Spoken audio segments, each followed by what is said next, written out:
আমরা এই পলিটিশিয়ানদের মধ্যে এরকম একটা পুরস্কার দিতে চাই, সমাজে যারা এইরকম অবদান রেখেছেন পলিটিশিয়ানদেরকেও আমরা এরকমভাবে মূল্যায়ন করতে চাই। তারা অনেকেই, যেমন আমার একবার মনে হলো, আমি ডাক্তার জাফরুল্লাহ ভাইয়ের সাথে অনেক দিনের সম্পর্ক, আমি 2 মিনিট টাইম নিচ্ছি, তো ওনার দেখি একই প্যান্ট একই শার্ট, তা আমি 1 কার্টন শার্ট ওনার বাসায় একদিন দিয়ে আসলাম, কিন্তু উনি এই শার্ট কোনোদিন পরলেন না। অনেকগুলো প্যান্টের কাপড় দিয়ে আসলাম, পরলেন না। উনার বাবা মারা গেল, ওনার বাবার জানাজায় গেলাম পুরান ঢাকায়, তো তখন জানলাম যে জাফরুল্লাহ ভাইয়ের পৈতৃক সম্পত্তি কিছু পেয়েছিলেন, বাবার একটা কিছু অংশ পেয়েছিলেন, তার একটা বোনদের মধ্যে যে সবচেয়ে নিডি তাকে তার ওই বাড়িটা ফ্ল্যাটটা দিয়ে দিয়েছেন, তার কিছুই সম্পদ নাই এবং তিনি স্ত্রীর বাড়িতেই থাকেন। আর সারা জীবন এই গণস্বাস্থ্য করে উনি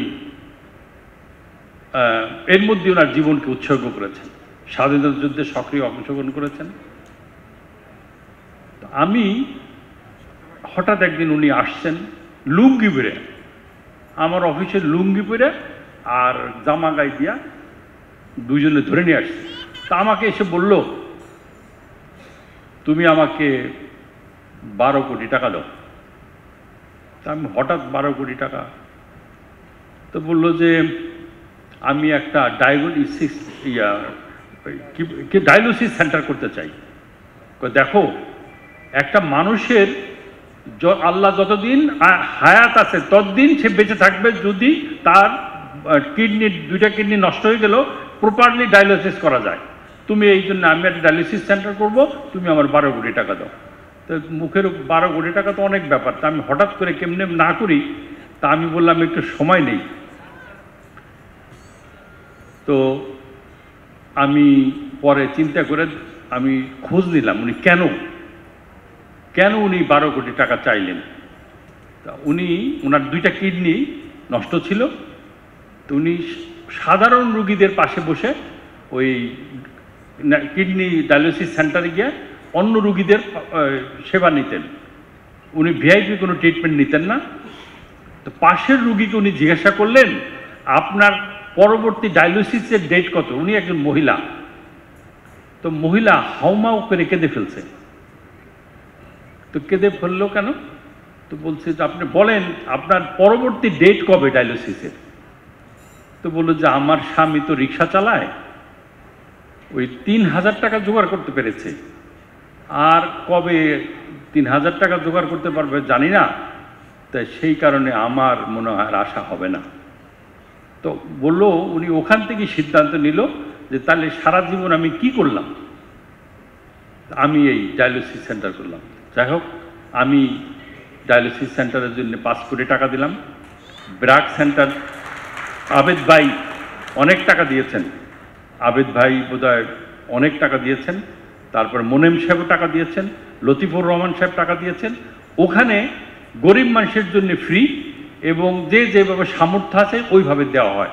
জাফরুল্লাহ ভাই এই কারণে আমরা কিন্তু মৃত্যুর কয়েকদিন আগে আমরা তাকে একটা সম্মাননা দেই, এবং আমার বিশ্বাস, এই কথাগুলো এই কারণে বললাম যে মানুষ মরে যাওয়ার পর আমরা অনেকেই অনেক গুণ কীর্তন করি, কিন্তু জীবদ্দশায় তাকে আমরা স্বীকৃতি দিই না। আজকে এই সাহিত্য পুরস্কারে যারা স্বীকৃত করলেন, যে অ্যাপ্রিসিয়েশন যাদেরকে দিলেন, এই জন্য ব্র্যাক ব্যাংক এবং সমকালকে আমি কৃতজ্ঞতা এবং ধন্যবাদ জানাই। এবং আমি মনে করি যেই সব রাজনীতিবিদ এখানে আমার সামনে বসে আছেন, সত্যি আমি অনেকে এত শ্রদ্ধা করি, বিবেকের থেকে মনের থেকে এত ভালোবাসি যে তাদের কাছে অনেক অফার আছে, মন্ত্রিত্বের অফার আছে, এমপির অফার আছে, অনেক অফার আছে, কিন্তু উনি মনে করেন আমি ওখানে বসে কিছু করতে পারবো না। আমি অনেক দিন যাবৎ রাজনীতির সাথে প্রত্যক্ষভাবে জড়িত। আমাকে একজন বললেন, হাফিজ আহমেদ মজুমদার, উনি সিলেটের এমপি ছিলেন এবং পূবালী ব্যাংকের অনেক দিন চেয়ারম্যান ছিলেন। উনি আমাকে সবসময় নিরুৎসাহিত করতেন যে বললেন যে কখনো আপনি এই এই রাস্তায় পা হাঁটবেন না। আমি বললাম কেন? রাজনীতিবিদ হওয়া এমপি হওয়া মানে আপনার গলায় একটা রশি ঝুলাইয়া দিবেন, আর রশির আর একটা প্রান্ত আপনার নেতা যে যিনি পার্টির প্রধান তার হাতে দিবেন, উনি যখন খুশি টানবেন তখন খুশি ঢিল দিবেন।